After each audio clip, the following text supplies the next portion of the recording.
University మంచి భవిష్యత్తు కోసం తెలుగు విద్యార్థులు ఇష్టపడే యూనివర్సిటీ. కాల్ 9059052378 9059052379.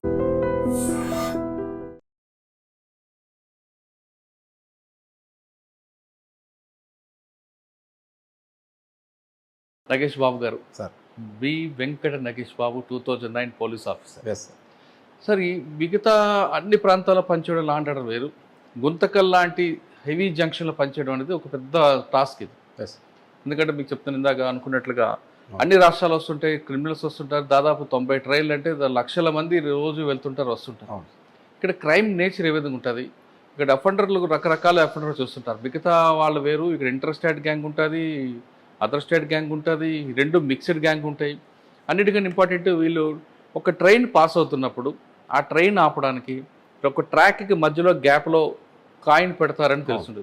ఆ కాయిన్ పెట్టితే ట్రైన్ ఎందుకు ఆగుతుంది, అటువంటి వాళ్ళని పట్టుకోవడానికి మీరేం చేస్తారు?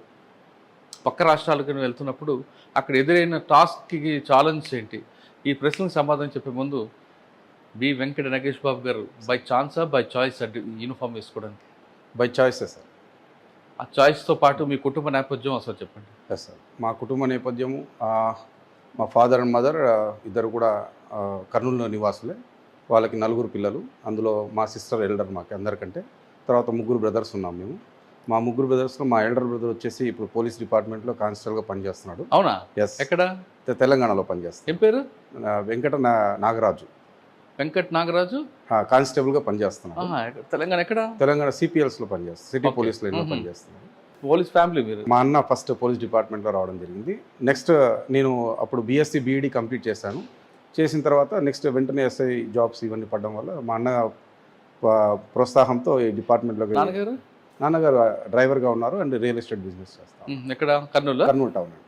అంటే పోలీస్ చాయిస్ ఎందుకు తీసుకున్నారు మీరు? బీఈడీ అంటే టీచర్ అవ్వకుండా? Sir absolutely. అంటే చాయిస్లో సర్వీస్ ఓరియంటెడ్ ఒకటి సార్, రెండోది జాబ్ ఆపర్చునిటీస్లో ఫ్రెష్గా నోటిఫికేషన్స్ రావడం ఇవన్నీ కూడా అప్పటికప్పుడు ఇంకా అలా వచ్చింది. ప్లస్ రెండోది మంచి అవకాశం ఉంటుంది. ఆల్రెడీ మా అన్న సర్వీస్ చేస్తున్నాడు, గ్రేహౌన్స్లో పనిచేస్తాడు.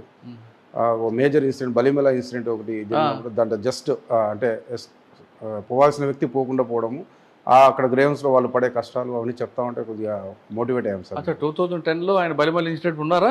లేదు సార్, అంటే ఇంకో బ్యాచ్ ఉంది, బిహైండ్ బ్యాచ్లో ఉన్నాడు అనమాట. ఓకే. అప్పుడు అవన్నీ చెప్తా ఉంటే కొద్దిగా అనిపించింది ఛాలెంజింగ్ టాస్క్ ఇవన్నీ కూడా. అంటే మీ అన్నయ్య మీకు role model? Yes, he is my role model sir. He is my role model and he is my mentor, best mentor అంతే. Okay sir. డిపార్ట్మెంట్కి వచ్చారు. ఎస్. 2009 yes right. ట్రైనింగ్ అయిన తర్వాత ఫస్ట్ పోస్టింగ్ ఎక్కడండి? పుట్టపర్తి అర్బన్లో ఇచ్చారు సార్ నాకు పిఎస్ఐగా. అప్పుడు షానవాజ్ కాసిం సార్ ఎస్పీ గారుగా ఉన్నారు. సార్ దగ్గర రిపోర్ట్ చేశాను మేము. మాకు పుట్టపర్తి అర్బన్ స్వామి సన్నిధులు ఇచ్చారు. అక్కడ మేము 6 months చేశాను అక్కడ పిఎస్ఐగా. తర్వాత వెంటనే పుట్టపర్తి రూరల్ పక్కనే మాకు ఎస్హెచ్ఓ పోస్ట్ ఇచ్చారు నాకు అక్కడ. నేను అక్కడ 2.5 years పనిచేస్తాను అక్కడ. సార్ 2.5 సంవత్సరాల్లో పుట్టపర్తిలో మెయిన్ ఛాలెంజ్ ఏంటండి? అక్కడ బాబా గారు, అక్కడ దేశ విదేశాలు భక్తులు వస్తుంటారు. చిన్న ఇన్సిడెంట్ జరిగిందంటే దేశం మొత్తం, ప్రపంచం మొత్తం కూడా బ్యాడ్ నేమ్ వస్తుంది.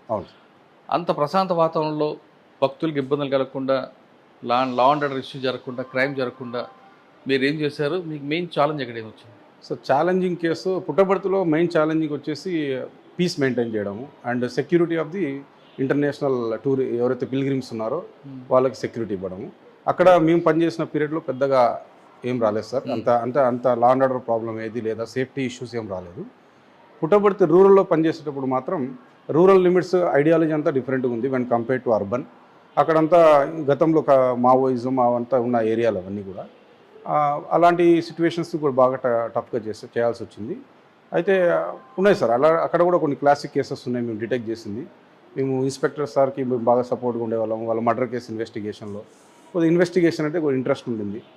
ఆ రకంగా ఎక్కువగా రియల్ ఎస్టేట్ వివాదాలు ఎక్కువ కదండి? అవును సార్, అక్కడంతా ఉంటుంది సార్ రియల్ ఎస్టేట్ వివాదాలు. కాంట్రాక్టర్స్ అక్కడ స్వామి వాళ్ళంతా ఉంటారు సార్ అక్కడ. ఉన్నారు. మీరు వెళ్ళేసారు, స్వామి ఉన్నారు కదా? లేదు సార్, అప్పటికే డిమేజ్ అవుతారు. అప్పటికే అయిపోయారు. కానీ ఆ స్వామి కోసం చాలా మంది వస్తుంటారు కదా డివోటీస్ అండి? అవును, వస్తున్నారు. మీకు నవంబర్ 22, 23లో ఆ బందోబస్తు ఎలాగుంటుందండి? హెవీ బందోబస్తు సార్ అది. ఎందుకంటే రకరకాలుగా ఎక్కడెక్కడి నుంచో వస్తుంటారు అండ్ మోర్ విఐపీస్ ఎక్కువ మూమెంట్ ఉంటుంది ఆ టైంలో.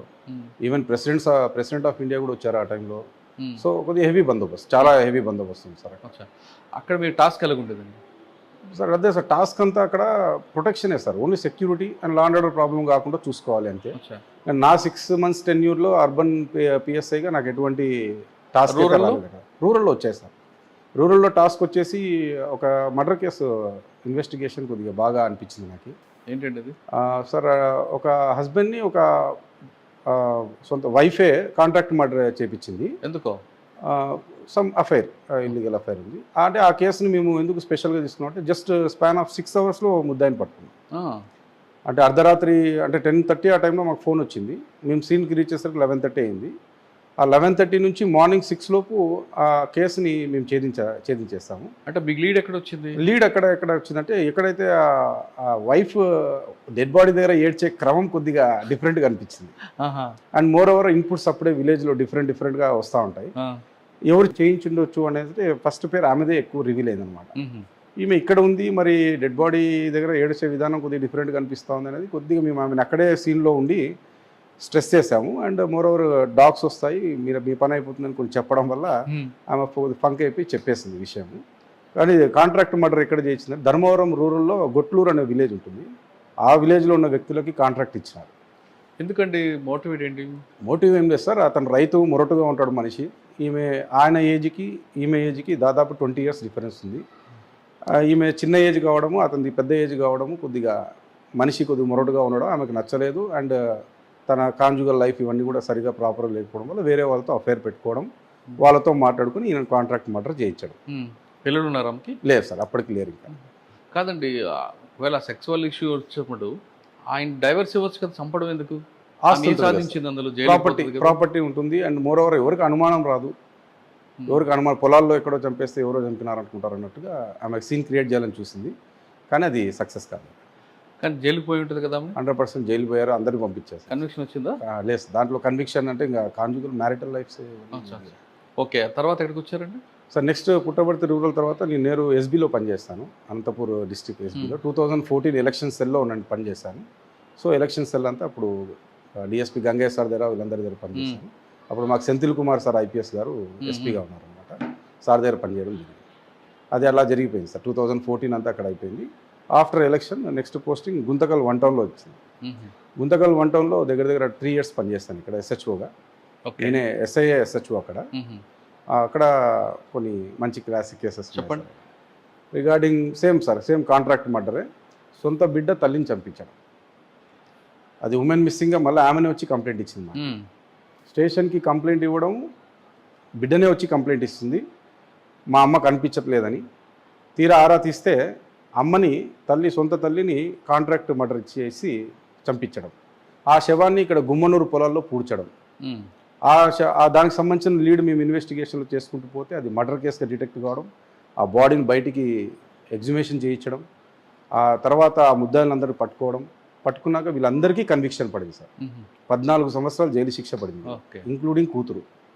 ఇది కొద్దిగా మాకు సాటిస్ఫై అయిన కేసు ఇది. ఎందుకంటే ఆమె తల్లిని చంపాలని property sir, main property. 2 daughters ఉన్నారు. 2 daughtersలో ఈ ఎల్డర్ డాటర్ ఎవరినో ఇష్టపడి పెళ్లి చేసుకుంది. యంగర్ డాటర్ వాళ్ళమ్మ చూపించిన మ్యారేజ్ చేయించుకుంది కాబట్టి ఈ రకంగా చేసుకున్నారు.